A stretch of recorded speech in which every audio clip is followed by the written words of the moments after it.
So you know how when I finished Onyx Storm, I said I didn't think I could find a book that I would get as addicted to? Well, I lied. Hey guys, and welcome to another video. So I think it's pretty obvious by now, but today I'm going to be reviewing Quicksilver by Callie Hart. So let's get into this. So, yeah, right to the point. I've been reading books on my TBR list for my cousin and me's Pens and Paperbacks podcast. I'll have that here as a card. And this was part of my February reads. So after Onyx Storm, I think I went straight into Gate to Kagoshima. And then after that, I was ready to, I was kind of craving a fantasy again, a romantasy, and something like Onyx Storm. And so I've heard a lot of people online on Instagram, Bookstagram, and stuff like that talk about, and threads as well, book threads, about how Quicksilver is another book like Onyx Storm and Fourth Wing and ACOTAR, and that the main guy character in this one, Kingfisher, can be compared to Rhysand and Xaden and Rain from The Serpent and the Wings of Night, and like all the book boyfriend guys. So all the book characters like that. So that's why I decided to read this one next. I've had it for a while, and I was really anticipating it because the cover really, really intrigued me. Like, for me, this is a gorgeous cover. So I've been wanting to read it for a while. So when I first started reading this book, it was like, it was really good, and it captured me from the start because it opens up with like a tense action scene. The problem is that it came to me at kind of a wrong timing at first because I started getting more in a gaming mood, and so I was playing Disney Dreamlight Valley a lot, and so I was doing that more than reading, and it was like I was just doing one chapter a day for quite a while. But then I hit a point where I got really into it and couldn't stop reading. Now, at the same time that I was reading this paperback, I was also following along with and listening to the audiobook for this on Audible. If you do read Quicksilver, I highly, highly, highly recommend also doing the audiobook, because what the audiobook did was something cool, which they did a dual narration. So they have a female and a male narrator, which is what I did with my book, Rogue, which you can see here. You can't actually see it, but Rogue right here. Which in this book, Quicksilver is told from the main female's perspective, named Sarah Fane, but there's a guy narrator that also voices all the guy parts in the dialogue, and he is also the same guy who does the voice of Rhysand in the ACOTAR dramatized audiobooks. So he's very talented, and he has this super good talent of like doing the character voices. So I'm going to review the audiobook while I'm at this, but for now I'm going to talk about the book itself. So for me, number one, obviously listening to the audiobook really gets me into the book. Now there are times if I start reading a book first, I get the character voices in my head and it's like my reading voice, and then it's kind of awkward if I start listening to the audiobook after that, because that's happened to me a couple of times before and I couldn't actually listen to the audiobook even though I thought I was going to. Throne of Glass, I think, was one of them. There's been a couple of others. And then other times if there's just a female narrator, sometimes it makes it like awkward to have the guy voices sometimes, but because this was a dual narration, like that wasn't a problem. So the world building is probably my favorite part that kind of drew me in initially, and the main girl character, because I really like her. She's a strong female lead, but she struggles and goes through a lot every day because it's like a struggle to survive, and I feel like that's something that The Serpent and the Wings of Night did as well, which I'll have that here as a card, my review for it. And that's really a clever way of like changing up the trope, so it's not like, so I'm a strong female and I have masculine traits and like this typical stupid trope that I hate, where it's like they're in a world that is against them, and so therefore they have to be strong, and I'm starting to really like that version of the strong female lead trope. So she lives on a desert world, and there's this city that's ruled by, it's called the Silver City, I think, and it's ruled by this immortal queen named Madra, who is like ruling and oppressing the people, and she's immortal, so she's ruled it for centuries. And it's described like a wheel, and then the outer spokes are where like the lower class people live, and so it's like the spokes are numbered, so she's in the third, and her particular spoke has been quarantined, and so they're like struggling, they don't have water, it's a desert area, so like water is super, super important, and the world building that comes about because of that, like they struggle to have water. There's a lot of tidbits and details about Sarah's Fane, and Sarah's, and like the way that she reacts to certain things, like with her first time seeing rain or snow, the idea of a bath and there being so much water that's just wasted, and how people struggle to get water and have their drink rations and stuff. I like her relationship with her brother, although when her brother was first mentioned, he's mentioned several times before you get to meet him, and he was described, but not physically, but just her relationship with him was mentioned a lot. And so I assumed he was like a younger brother, like a 7-year-old. And then you meet him and he's like 20 or 22 or something. So he was a lot older than I thought. I do like her brother, and I like the dynamic that they have and his character. There's this other guy character too named Carrion Swift, and he's a really fun character. I don't like his mouth sometimes, but he's really fun. And so the plot just picks up from there, but it's like you have to steal to survive. So it's like a really interesting world and like setup for her life, and it really hooks you in because it starts off with this really intense like action chase sequence type thing, and then the plot kind of unfurls from there. It did take a turn, which the blurb does kind of touch into, and so if you read the blurb you can kind of expect the shift in the change in the story and the setting, which I won't spoil for you guys just in case you don't like reading the blurb and you want to go in blind, which is totally fine. So it does include Fae in this, but it's very, very different. And I would say I like that the Fae are different than your typical Fae, because the problem, like after ACOTAR, you had a lot of other books and series that kept trying to copy and paste the same thing, and so the race building of the Fae themselves are very different. There's also a magic system developed in this, which the book is called Quicksilver, and a lot of it is focused on the Quicksilver and the magic around that and the way the magic is used, so that's a really cool aspect. And at first I thought it was going to be like Full Metal Alchemist, but it's just the idea of alchemy being metal, like not really metal bending, but metal bending for lack of a better term, and like controlling metal.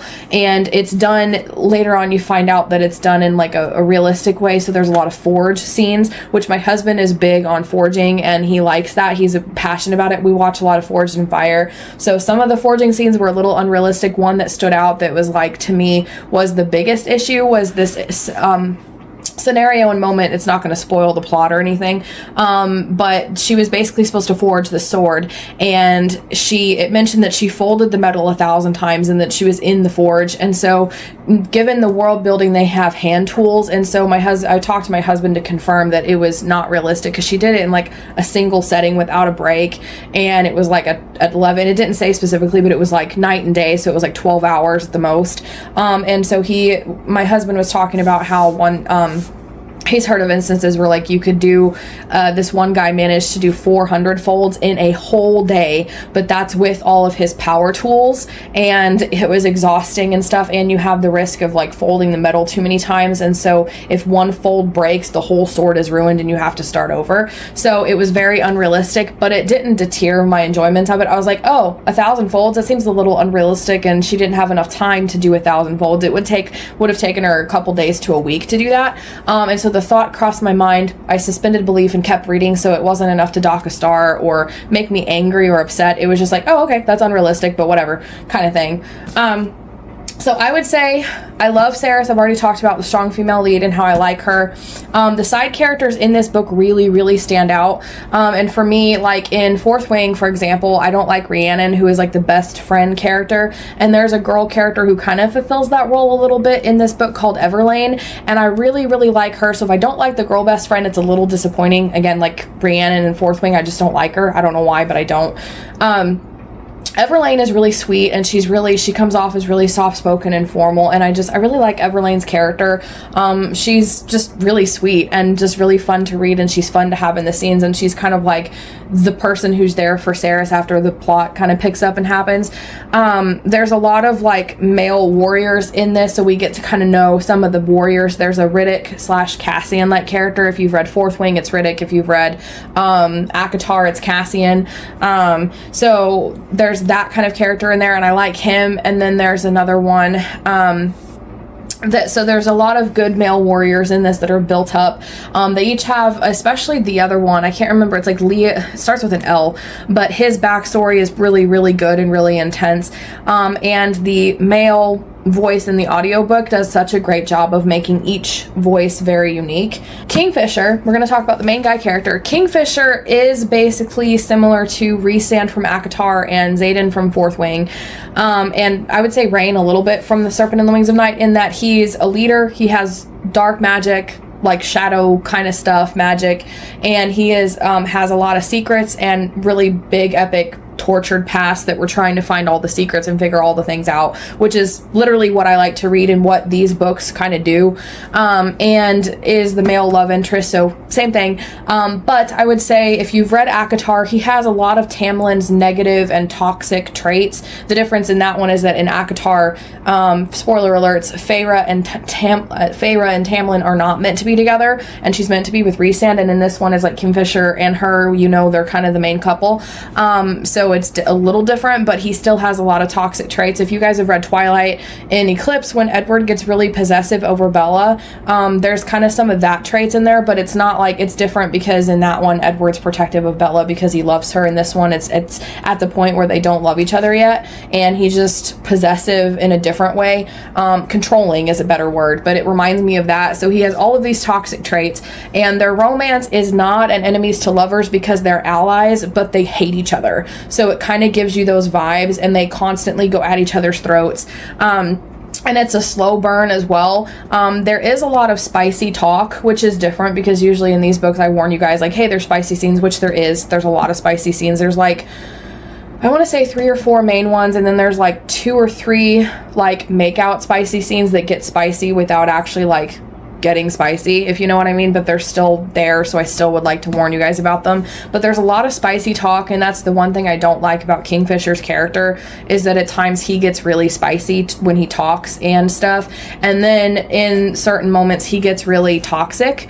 And so there was one scene in particular that really made me mad based on his behavior, and that's what kind of makes him different from Rhysand and Xaden, is because Rhysand and Xaden and the authors that write them, Rebecca Yarros with Fourth Wing in that series, and then Sarah J Maas with ACOTAR, when it comes to Rhysand and Xaden, the authors who write them are very clear about boundaries, and like the guys always respect the girls' boundaries and the girls' will and what they want, and won't force them to do anything they don't want to do. And there are parts of this book that Kingfisher does not have that trait, and so he's a little different from them. He's a lot more extreme, and it's like those male characters, Rhysand and Xaden, spoilers, a little minor spoilers for Fourth Wing and ACOTAR, but those guy characters are like, you think they're dark and dangerous, but the girls kind of like uncover the soft heart that they have inside, and the backstory and how they were made that way, and like what happened to make them that way, and all that stuff.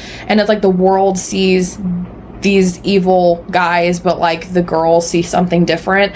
In this one, it's like that's kind of half true, but it's still kind of like a lot worse because there is an aspect of Kingfisher that like keeps him dark or evil or bad-ish, and that causes all of these toxic traits to come out. But I will say the backstory, the justification, the reasonings, the explanation, and the character arcs that do happen both to Saris and to Kingfisher, and even the side characters have a lot of good character arcs as well, really stand out. So that's another thing I love about Callie Hart in this whole book, Quicksilver, is just the character arcs are really good, and it's not really action-packed. There are a lot of action scenes, and there's a lot of intense moments. And the ending, I would say she kind of mirrors Sarah J Maas in that, where you have a plot and then the ending is what really just like the last 200 to 100 pages ish is just like massively intense. So it kind of mirrors ACOTAR. If you guys have read ACOTAR, you know what I'm talking about. In that, pretty similar. So, but what I love about what Callie did is like the character arc, it does have a lot of a focus and attention on Kingfisher and Saris, their relationship, their dynamic, their individual characters and personalities, and their individual stories. And a good portion of the book, I was genuinely surprised how prominent Kingfisher is and how much his character, it's like every scene kind of connects to or points to Kingfisher in some way. And then there's of course the Quicksilver and the alchemy and the magic, and then the big plot too. It's a true romantasy. I feel like it would not work if you take the romantasy out of it. So it is a romantasy book, but it does have a lot of like action scenes and other stuff too, and it has a bigger plot beyond that. The ending for me was amazing. Like the ending, what I would call the boss fight, if you will, in the boss scenario, the last several hundred pages was so intense. The secrets, the twists, the reveals, I liked all of them. They were so good. It was so intense. I really loved it. the very, very, very, very ending that I just read, like the last bit that I read last night and had to stop, and then what I had to finish today, all loose ends were tied up, but we're left with a lot of questions, and we're left with some conversations that needed to happen that it has to happen in the beginning of the second book, because there's a lot that happened that needs to be discussed that wasn't, and I missed those conversations. But that's not what makes me, like, I'm not mad, because again, hopefully it'll happen. If it happens in the beginning of the first book, or at the beginning of the second book, then I'm not going to be upset. But there is an aspect that there was another twist thrown in at the end, literally the last like 30 minutes, because again, I was listening to the audiobook. The last 30 minutes of the book, 30 to 20 minutes of the book, had a twist that I don't necessarily know if I'm okay with or not. It kind of depends on how the twist unfolds in the next book. And so the ending twist for me was not okay. I don't like it right now, but it may be portrayed better in book 2. But all loose ends were tied up. I really like it. She actually took a little, like the last 30 minutes, the author did take some time to kind of have certain conversations with all these other side characters and wrap up some of their stories, which I appreciated. But there were some main conversations and things that I would like to see that didn't happen yet, which again, I'm holding out for book 2 on those. But it was just that last little twist that I didn't really like. So spoiler talk real quick, and then I'll tell you guys to jump to a time, and then I'll start reviewing the audiobook. So spoiler talk, skip to this time if you don't want to know. So the very, very end of the book, she goes through a lot, big epic fight. It's really intense. I loved all of the scenes in the labyrinth. I loved the reveal of Kingfisher's story and like the secret and the bargain and why he had to keep that secret. But after she kills Malcolm and she's dying from her wound, basically she killed one of the 3 bad guys, which I loved the twist that Madra and Bella Khan and Malcolm are all not only in league but siblings. That was a good twist, chef's kiss. But after Saris kills Malcolm, he had stabbed her and she was wounded and dying, and so at first it was like Kingfisher was going to give her part of his soul, which would probably kill him because he already gave part of his soul to the other soldier guy. And then this other guy, who is Malcolm's second in command, comes and turns her into a vampire, and she ends up having a conversation with one of the gods, and so he decides to turn her into half fae. And so she ends up, at the end, she wakes up and finds out that she's transitioned into a half fae, half vampire. And I don't like the whole transitioning into a vampire thing. I get that Callie Hart had to make it different from ACOTAR. So at the end of ACOTAR, spoilers for it, by the way, Feyre gets hurt, she kills the bad guy, she's dying, and all of the High Fae Lords give her a piece of themselves. All of the High Fae Lords give her a piece of themselves, and she turns into a High Fae as well. And so she had to make it different from ACOTAR in that, okay, she couldn't turn into a Fae at the end of the book to save her because that's just like ACOTAR. But I don't like the vampire thing. And at the very end, it's revealed that Malcolm died without an heir because he thought he was going to live forever. And in their culture, whoever defeats them becomes the leader of the vampires. So she's basically the vampire queen and the queen of the vampires now. And I just don't like that, really. And it was just a twist that I'm not sure I'm okay with. But if it's portrayed, like, it depends on how it's written and how it is relevant to the plot in the next book. So that was the spoiler alert, so you guys can come back now. So yeah, it was just like that little situation I just wasn't okay with. But again, it kind of depends on book 2. And then there's another aspect of Kingfisher that I'm worried that a problem that he had is resolved and fixed, and it feels too, like, at the very end, it's like, oh, by the way, this is fixed, this is resolved. I don't like it being that fast, and I don't like it being that easy, and I kind of wanted that was a big draw for me of his character and, like, the struggle with this particular issue. And it's also kind of, like, incorporated with the title and the main point of the book and everything. And so I don't like that that's not a problem anymore. And so we'll see how that goes in book 2. So basically, a lot of my issues I had, the only issues that I really have are at the end with those 2 things that I just mentioned. And it's, again, those all kind of hinge on how that's going to be portrayed in book 2, which is supposed to be coming out later this year. So I can't wait for it.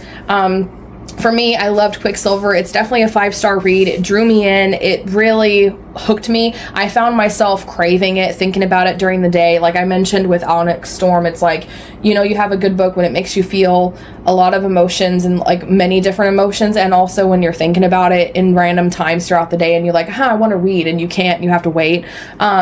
So The audiobook for this, also 5 stars for me. The main girl who voiced Saris did such a fantastic job, and she also had a really good characterization of like the different female voices. She wasn't quite as diverse with some of the female voices as the guy, the actor, the male narrator, but he did a really, really great job with all of the guy characters. And like there were several times that like I didn't have to be looking at the book.